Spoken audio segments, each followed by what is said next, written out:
আসসালামু আলাইকুম এভরিওয়ান, কেমন আছেন সবাই? আশা করি সবাই অনেক অনেক ভালো আছেন। তো সবাইকে স্বাগত আমার নতুন ছোট্ট একটা ব্লগে। আর আজকে কিন্তু আমরা যেতেছি টাঙ্গাইল। টাঙ্গাইলে কিন্তু আমি যেতেছি না, কিন্তু আমাদের সাথে যেতেছে আমাদের প্রাণপ্রিয়া শাকিল কাকা, সাব্বির কাকা এবং আমাদের শ্রদ্ধেয় দুলা ভাই জাহাঙ্গীর ভাই। তো টাঙ্গাইল যাওয়ার কারণ হইতেছে আমাদের সাকিবুল টাঙ্গাইল পলিটেকনিক ইনস্টিটিউটে চান্স পাইছে, এই কারণে ওই কলেজে ওর ভর্তির জন্য নেওয়া যাওয়া হইতেছে। আর আপনাদের সাথে পরিচয় করে দিই, এটা হলো আমাদের নাইসা বিশ্বাস। আরেকদিকে আমাদের বিস্কুট খুব শুভ সাব্বির কাকার হাঁটার স্টাইল নকল করে দেখাইতেছে। তো শুভ নাকি বড় হয়ে একদিন এরকম একটা গাড়ি কিনবো। হ্যাঁ, পরিশ্রম করলে অবশ্যই সম্ভব, যেমনটা করে দেখাইছে আমাদের জাহাঙ্গীর ভাই। তো গাইস আমরা আর দেরি না করে রওনা দিয়ে দিলাম টাঙ্গাইলের উদ্দেশ্যে। আর পিছনে দেখি সাব্বির কাকা ফোন নিয়ে খুবই ব্যস্ত, তাই আর কি সামনে বসে শাকিল কাকার জাহাঙ্গীর ভাই দুজনে কথা বলতে বলতে আর গান শুনতে শুনতে চলে যেতে। আর যেতে যেতে আমাদের সামনে পড়ে গেল নায়ক ওমর সানি শ্বশুরবাড়ির রেস্টুরেন্ট। তো গাইস আর কথা বাড়াবো না, চলেন গান শুনতে শুনতে চলে যাই আমরা আমাদের গন্তব্যে।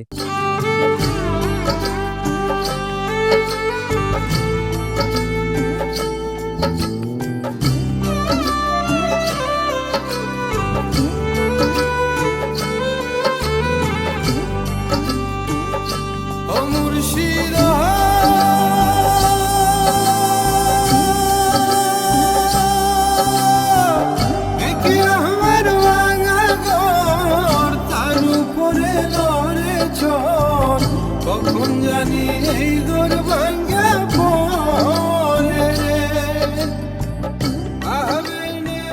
তো গাইস আমরা চলে আসছি টাঙ্গাইল পলিটেকনিক ইনস্টিটিউটে। আর এখানে আমরা গাড়িটাকে পার্কিং করব। আর পার্কিং করার আগে ভাইগুলোর সাথে জাহাঙ্গীর ভাই কথা বলে নিল যে এখানে পার্কিং করা যাবে কিনা। তো ওনারা বললো গাড়ি রাখেন এখানে, সমস্যা নাই। তাই আমরা আর দেরি না করে গাড়িটাকে এখানে রেখে কলেজের দিকে ঢুকে পড়লাম। গাইস আসার পরে তো একটা ঝামেলা হয়ে গেছে, পূজার কারণে তো কলেজ বন্ধ, কোনো টিচারই আসে না এই কলেজে। আর 4-5 জন শিক্ষার্থী আমাদের মতো অপেক্ষা করতেছে। টিচারের ফোন দিছে, উনি আসতেছে। তো উনি আস্তে আস্তে আমরা একটু বাইরের সাইডে হাঁটাহাঁটি করি। আর গাইস আমরা হাঁটতে হাঁটতে একটা মুদি দোকান পেয়ে গেলাম, এখানে যে যার মতো হালকা পাতলা করে কিছু খেয়ে নিল। তো গাইস তারপর টিচার আসলো, ভর্তির কার্যক্রম শেষ করলো। তো এখন আমরা বাড়ির দিকে রওনা হবো। তার আগে জাহাঙ্গীর ভাই পাম্প থেকে তার গাড়িতে গ্যাস লোড করে নিল। তো গ্যাস নেওয়া শেষ, ভর্তি করা শেষ, এখন আর দেরি করবো না, চলেন যাওয়া যাক। গ্যাস এলাকার ভিতরে ঢুকে জ্যামের মধ্যে পড়ে গেলাম। এখন দেখি এটা ছাড়তে কতক্ষণ লাগে। তো জ্যাম ক্লিয়ার হয়ে গেছে। আর এই ভাইটা সাইড দিতে যায় কাইত হয়ে গেছে। আর এই সামনের ভাইটা মনে হয় গাড়িটা একটু ধৈরা সোজা করে দিতে যাবে। গাইছেন একটা মজার কাহিনী আছে, আমি হুন্ডালা ভাইটার বয়স এখন আমি নিজে ডাবিং করে দিব। লাউরা গাড়িটা এখানে রেখে একটু উঠিয়ে দিয়েছি। আরে গাড়ি আসার সময় পালেন না, একটু সামনে রেখে দিই। ওখানে রাখলেই তো হবে, এখানে রাখি, এখন তো যেতে পারবেন। আরে লাউরা তাও পারবেন না, ওই মোড়েই রেখে দিই। সোনা সোহাগা বন্ধু আমার, এই মোড় দিয়ে তো আর আপনি যাবেন না, এখন তো যাবেন না ভাই, আমি এই মোড় দিয়ে যাব।